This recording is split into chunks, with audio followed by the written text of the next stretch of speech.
जम्मू कश्मीर और लद्दाख के हक के लिए लड़ने वाली तंजीम हिंद मजदूर सभा का संपत प्रकाश के जाने के बाद यहाँ के मुद्दों को लेकर क्या है मौकिफ।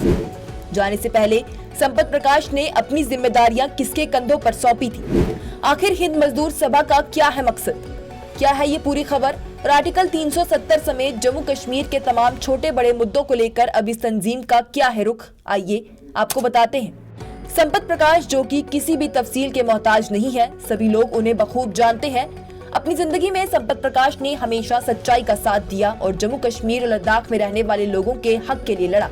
चाहे वो रिटायर हुए मुलाजिम को पेंशन दिलवाना हो, उनके डीए में इजाफा करवाने की मांग हो, जिन लोगों की पेंशन या तनख्वाहें पेंडिंग है उनके लिए लड़ना हो, डेली वेजर्स के हक की बात करनी हो, मजदूरों को उनके हकूक दिलवाने हो, औरतों के हक के लिए लड़ना हो, खासतौर पर आर्टिकल 370 के लिए लड़ना हो, सब में ही संपत प्रकाश ने अपना किरदार बखूबी निभाया।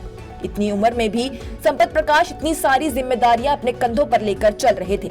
वो Jammu Kashmir trade union centre के चेयरमैन थे, हिंद मजदूर सभा के स्टेट प्रेसिडेंट थे, रिटायर्ड गजेटेड और नॉन गजेटेड मुलाजिमों के स्टेट प्रेसिडेंट भी थे। संपत प्रकाश ने अपनी जिम्मेदारियों को थोड़ा कम करने के लिए हिंद मजदूर सभा के स्टेट प्रेसिडेंट की जिम्मेदारी शेख नासिर रियाज को दी। जी हां, आपको बताएं तो संपत प्रकाश के इंतकाल से कुछ दिन पहले ही श्रीनगर में 21 जून 2023 को एक 2 रोजा मीटिंग रखी गई थी, जिसमें शेख नासिर रियाज को हिंद मजदूर सभा का स्टेट प्रेसिडेंट चुना गया, जिसके बाद से ही हिंद मजदूर सभा की कमान उनके हाथों में सौंप दी गई। अब ये हिंद मजदूर सभा क्या है जिसकी कमान नासिर रियाज की जानिब से संभाली गई है, आइए सुनते हैं उनकी जुबानी। जी, जब उनकी डेथ हुई तो उसके बाद उन्होंने उससे पहले जो हमारी एक कॉन्फ्रेंस हुई थी कश्मीर में 21 जून को, उसमें ये डिक्लेयर किया गया था, मुझे अपॉइंट किया गया था एज स्टेट प्रेसिडेंट हिंद मजदूर सभा। हिंद मजदूर सभा के बारे में मैं आपको थोड़ा सा बताऊं, ये इंडिया की 3rd largest trade union organisation है जो AITUC और इंटक के बाद आती है। हिंद मजदूर सभा में इस वक्त एक्टिव 8 करोड़ मेंबर्स हैं जो पूरे 28 स्टेट्स में काम कर रही है। तो हिंद मजदूर सभा बेसिकली इट्स पॉलिटिकल, मतलब इसका पॉलिटिक्स के साथ इनकी डायरेक्टली इन्वॉल्वमेंट नहीं है, बट इनकी अप्रोच जो है बहुत प्रैग्मेटिक, बहुत अप्रोच जो है इनकी डायरेक्ट रहती है लेबर क्लास से, अनऑर्गेनाइज वर्कर से, अनएम्प्लॉयड यूथ से, यूथ एम्पावरमेंट से। तो ये उसके लिए काम कर रही है पैन इंडिया, फुल इंडिया में। और ये इंटरनेशनल ट्रेड यूनियन कांग्रेस जो है वर्ल्ड की, उसकी कन्फेडरेशन की मेंबर भी है हिंद मजदूर सभा। इसके साथ ही हिंद मजदूर सभा आगे आने वाले दिनों में नौजवानों और खासकर के जम्मू और कश्मीर में काम कर रहे मजदूरों के लिए एक बड़ी तकरीब का इनाकाद करने का मंसूबा बना रही है, जिसमें सिर्फ मुल्क भर से ही नहीं बल्कि बैरून मुल्क से भी तंजीमें शामिल होंगी और खास करके इसमें इंटरनेशनल लेबर ऑर्गेनाइजेशन यानी कि ILO शामिल होगी, जो कि इंटरनेशनल लेवल पर लेबरर्स के हक के लिए काम करती है। मजीद तफसील जानते हैं इन्हीं से। सून आप देखेंगे कि दिसंबर एंडिंग में या फर्स्ट वीक ऑफ जनवरी में हम ILO की, इंटरनेशनल लेबर ऑर्गेनाइजेशन की फर्स्ट एवर एक कॉन्फ्रेंस, एक सेमिनार JNK में करवाना चाहेंगे और चाहते भी हैं और हो भी जाएगा। उसके लिए हम मेहनत कर रहे हैं कि जो आज तक किसी ने ILO को, यहाँ ना ILO का लोगों को पता है, ना उसके मोटिव्स का पता है, ना उनकी एम्स का पता है। हम ILO को इंट्रोड्यूस करना चाहते हैं JNK में for the first time and it will happen in the month of January 2024। Sampat Prakash ने अपनी जिम्मेदारियों को बखूबी निभाया। वहीं जब उन्होंने अपनी ये जिम्मेदारियां आगे दी तो उससे पहले क्या कुछ कहा और क्या इसी बीच उन्होंने अपने चले जाने का भी कोई इशारा दिया था, इस बारे में भी शेख नासिर रियाज ने तफसील से बताया है। जी, वो तो जो एक ही was a legend, he was a living legend, मैं तो ये कहूँगा ही was a living legend, a visionary. जो उनका जो ही was a living encyclopedia, rather I would say he was a living encyclopedia. जो नॉलेज, जो हिस्ट्री 5000 ईयर्स की हमारे JNK से रिलेटेड है, वो उनको ओरली याद थी।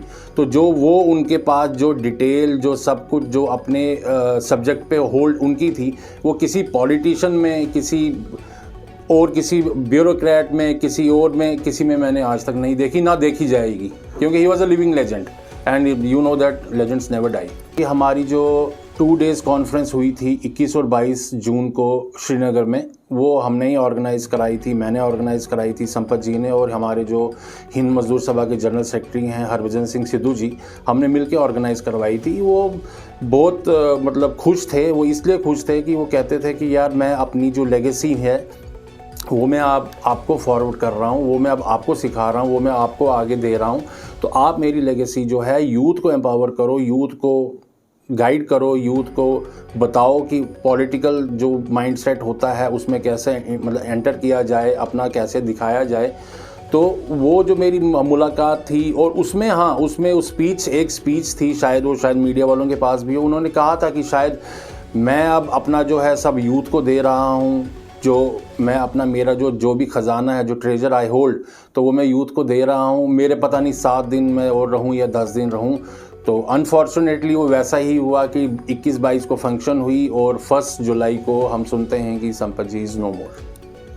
वाज़ेह रहे कि संपत प्रकाश ने जिस चीज के लिए जद्दोजहद की थी वो है आर्टिकल 370, और अपने आखिरी वक्त तक बस आर्टिकल 370 की वापसी के लिए भी वो लड़ते रहे। और साथ ही कश्मीरी माइग्रेंट्स को लेकर आवाज उठाने वाली तंजीम पनून कश्मीर को लेकर संपत प्रकाश के जाने के बाद अब हिंद मजदूर सभा किस तरह से इन मामलों पर अपना मौकिफ रखती है, सुनिए स्टेट प्रेसिडेंट नासिर रियाज की तफसील। देखो 370 पे जो संपत जी का स्टैंड था, ही वॉज माई पॉलिटिकल गुरु, तो मेरा भी वही स्टैंड रहेगा। 370 जो हमें हमारे महाराजा हरि सिंह जी ने 1947 में एक गिफ्ट दिया, एक स्पेशल स्टेटस दिया JNK को, वो जो है वो हम लोगों ने अपनी लापरवाही की वजह से, अपनी गलतियों की वजह से हमने खुद ही खो दिया। 370 तो अब आप देखें कि 1968 में 13 बेंचेस जज जो सुप्रीम कोर्ट के थे, उन्होंने डिसीजन दिया था in favour of Sampat Prakash ji, जो गूगल में आप सर्च कर सकते हैं, संपत वर्सेस स्टेट। तो उसमें उन्होंने क्या था, उन्होंने डिसीजन ये था सुप्रीम कोर्ट का कि 370 can't be amended, can't be change, can't be removed. तो आज भी हम तो उसी स्टैंड पे हैं। बेशक अभी ये केस जो है सुप्रीम कोर्ट में चल रहा है, लेकिन मैं तो होपफुल हूँ कि भाई वो हमारी स्पेशल आइडेंटिटी थी 370 और 35A, वो तो हमें हमेशा हमारे पास रहना चाहिए, क्योंकि जब हमारे डोगरा रूलर ने हमें दिया तो हमने उसको कैसे आगे गवा दिया। हिंद मजदूर सभा जम्मू कश्मीर और लद्दाख के लोगों के हकूकों के लिए संपत प्रकाश के जाने के बाद अभी भी लगातार अपनी आवाज उठा रही है, और वो ये भी कोशिशें कर रही है कि आज का नौजवान उनके साथ जुड़े और समझे कि सियासत क्या है और कैसे वो खुद का अच्छा खुद से तय कर सकता है। आपकी इस तंजीम और उनके मकसद को लेकर क्या राय है, हमें कमेंट सेक्शन में जरूर बताएं।